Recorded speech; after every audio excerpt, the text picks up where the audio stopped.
Welcome to the new ID Polo GTI. So yes, it's finally been announced. So the first GTI sort of model in electric form. So I've been given a bit of information just before the embargo date. So this is today, 15th of May. It's been announced and released. It's actually been released at sort of like the 24-hour Nürburg. Yeah, and I'm going to go over sort of like the initial highlights of this car. So the initial sort of parts is it's 226 PS, 166 kilowatts, so 0 from a front wheel drive. It's going to start from just under 39,000 euros, which converted into pounds, because people in the UK, is just under 34,000 pounds.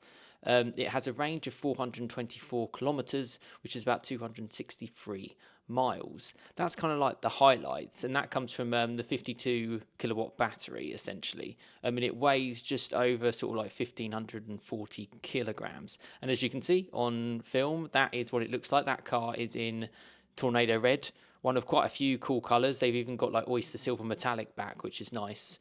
A few highlights on that front. It's all part of their new MEB Plus platform. It comes with adapted DCC chassis. I believe that's a standard now, which is all tweaked to make it obviously more GTI and sporty. And I'm really curious to know what this car is going to be like to drive with.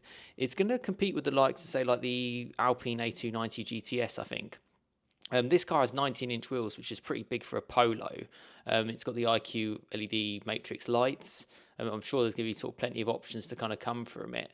But it's sort of like a new era of GTI. That's what it's all about, the ID Polo GTI.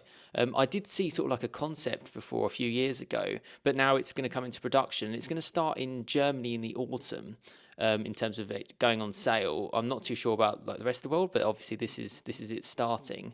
And yeah, I've shared the ID Polo itself and some of the sort of like the practical elements and some of the cool stuff about it. I guess I'm quite curious, 0-66.8 doesn't sound too fast. I thought it would be a little bit quicker than that, but I guess it's potentially because of a little bit of the weight and because it's front wheel drive, which nothing wrong with that. It makes it a little bit more dynamic with being front wheel drive, but the natural weight of an electric car.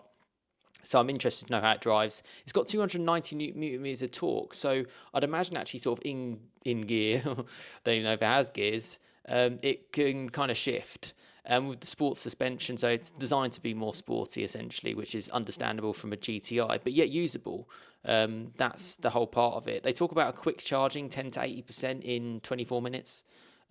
Which is pretty nice. All the new design tweaks, Andreas Mint can be kind of thanked for that. Him and his team getting it all looking nice. I like the standard ID Polo. I think this looks quite cool. It's sort of like it's in between, sort of like this is when I spoke to them a few years ago. It's like in between a Polo and a Golf.